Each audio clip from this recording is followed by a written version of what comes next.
स्वागत है आपका। आप देख रहे हैं खबर बिहार। मैं हूं आपके साथ प्रीति सिंह। बुलेटिन का आगाज करेंगे। सबसे पहले बात मधुबनी के बेनीपट्टी में 5 लोगों की हत्याकांड में पुलिस एक्शन में आ गई है। पुलिस ने अब तक 12 आरोपियों को गिरफ्तार भी किया। हत्याकांड के फरार आरोपियों के घर की कुर्की की जा रही है। मुख्य आरोपी प्रवीण झा और नवीन झा के घर की कुर्की की गई। इसके अलावा बेनीपट्टी थानाध्यक्ष महेंद्र सिंह को आईजी ने सस्पेंड कर दिया है। आपको बता दें कि तालाब में मछली मारने का विवाद चल रहा था। होली के दिन बदमाशों ने एक परिवार पर हमला किया और 5 लोगों की हत्या कर दी। मृतकों में बीएसएफ का जवान भी शामिल है, जो होली मनाने के लिए छुट्टी पर घर आया हुआ था। और इस हमले में एक गंभीर रूप से शख्स घायल भी हुआ था, जिसका इलाज जारी है। बड़ी जानकारी से आपको रूबरू करा रहे हैं मधुबनी के बेनीपट्टी का ये पूरा मामला, जहां पर पुलिस की बड़ी कार्रवाई देखने को मिली है। बड़ी जानकारी से आपको रूबरू करा दें, मुख्य आरोपियों के घर की कुर्की की गई है। तो अब इस पूरे मामले पर पुलिस ने एक्शन लिया है। मुख्य आरोपी के घर की कुर्की की गई। नीतीश जी जो बोलते हैं कि मेरे सरकार में हम नियंत्रण करके रखे हैं, वो तो फेल हो गया, साफ नज़र आ रहा है। ठीक है, कार्रवाई हो रही है, लेकिन क्राइम का ग्राफ तो काफ़ी बढ़ गया है। जो हम लोग की सरकार के ऊपर इल्ज़ाम लगाते थे कि नहीं जंगल राज थे इन लोग, तो आज तो वापस देखने को ये आज के दिनों में नरसंहार जैसी घटना बिहार में हो रही है। तो इससे दुर्भाग्यपूर्ण की बात क्या हो सकती है। बिहार की सरकार से हम कहना चाहते हैं कि अब भी तो जागिए, अब भी तो चेतिए, जनता की भावना को समझिए। और बिहार की जो 13 करोड़ आवाम है, वो बिहार में कानून व्यवस्था की स्थिति में सुधार चाहती है।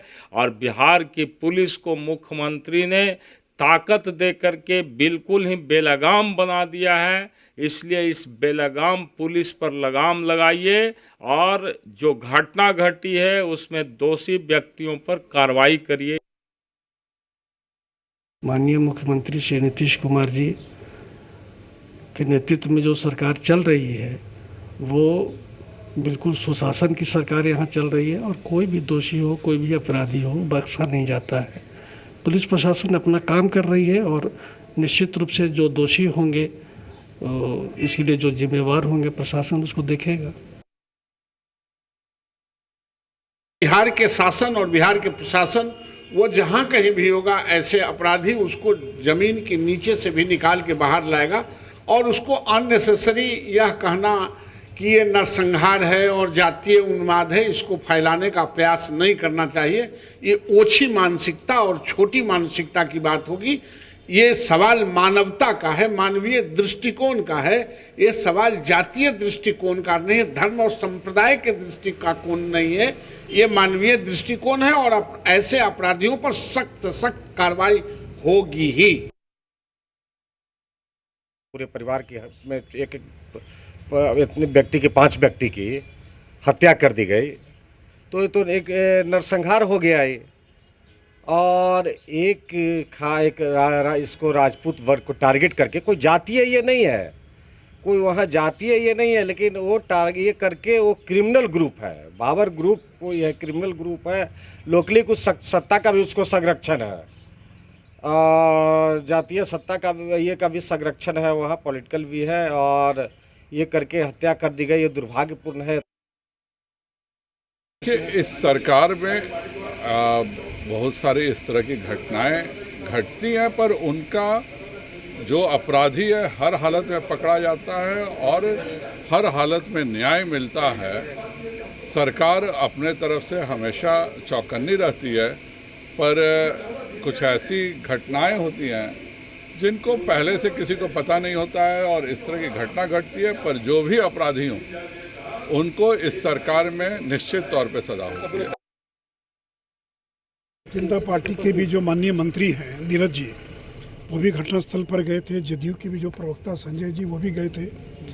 और जो भी घटना घटी है, 2 समूहों के बीच जो संघर्ष हुआ है, जो भी घटना बहुत ही दुखद है।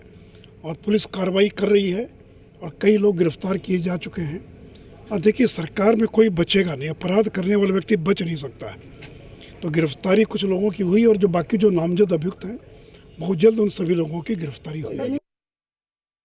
मधुबनी हत्याकांड में जो लोग भी दोषी हैं वो पकड़े जा रहे हैं। जो पकड़ से बाहर हैं उनकी जब्ती कुर्की की जा रही है। कोई भी व्यक्ति बख्शा नहीं जाएगा। ये सुशासन बाबू की सरकार है और आदरणीय Nitish Kumar ji law and order को लेकर बहुत ही चिंतित रहते हैं। चाहे छोटी घटना हो या बड़ी घटना हो, हर घटने का मॉनिटरिंग माननीय मुख्यमंत्री जी खुद से भी करते हैं। नीतीश जी, जब तक आप बात नहीं करेंगे, जब तक आप इस पे काम नहीं करेंगे, तब तक क्या हो सकता है? तो आपको चाहिए कि इसकी जिम्मेदारी ले और जो उचित कदम उठा सकते हैं, जो कि आप बिहार पे अभी तक क्राइम को खत्म कर नहीं पा रहे हैं। 15 साल का जो 16 साल की जो हिस्ट्री है, तो आप इस तरह से जो आप जनता को ठग रहे हैं, इससे तो आप समझ सकते हैं कि कितने लोग पीछे जा रहे हैं। तमाम जानकारी के साथ हमारे संवाददाता रुपेंद्र श्रीवास्तव हमारे साथ जुड़ चुके हैं। रुपेंद्र, क्या कुछ अपडेट इस पूरे मामले को लेकर?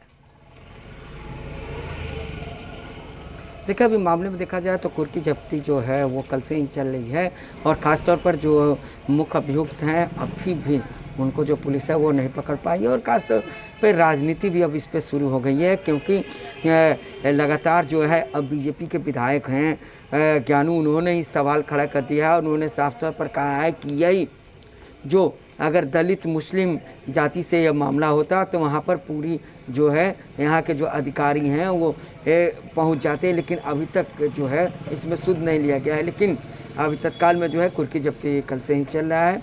दूसरी तरफ जो है आरजेडी साफ तौर पर यह कह रही है कि जिस तरह से वो पहले ये कहते आ रही है कि यहाँ पर विधि व्यवस्था की काफ़ी जो है कमी है, वो विधि व्यवस्था की कमी जो है साफ जो है वो दिख रही है। तो राजनीति पूरी हो रही है, लेकिन पुलिसिया जो कार्रवाई है वो भी हो रही है और जो है अपराधी को पकड़ने के लिए पुलिस जो है लगातार छापेमारी कर रही है। जी रुपेंद्र, अभी तक इस पूरे मामले में 12 आरोपियों की गिरफ्तारी हुई है। जी अभी तक हुई है और कई और जो नामजद हैं और उनको भी गिरफ्तारी के लिए जो है पुलिस छापेमारी लगातार कर रही है। जी बिल्कुल रुपेंद्र, जिस तरीके से इस पूरे मामले पर अब एक्शन लिया गया है, कहा जा सकता है कि धीरे धीरे अब